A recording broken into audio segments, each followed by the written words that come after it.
جو شخص اپنے نفس کی حقیقت سے ناواقف رہتا ہے وہ اپنی حالت کی اصلاح سے بے نیاز رہتا ہے۔ جو شخص برے لوگوں کے ساتھ احسان کرتا ہے وہ خود بھی ان کے شر سے محفوظ نہیں رہتا۔ اللہ آزماتا ہے اس چیز سے جو تمہیں بہت پیاری ہوتی ہے تاکہ اس چیز کے ملنے کی تڑپ تمہیں اللہ سے ملا دے۔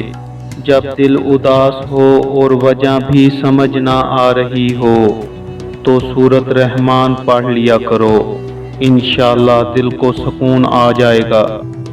خاموشی اختیار کر لو مگر کسی سے شکوہ مت کرو، جب عزت نہ ملے تو کنارہ کر لو۔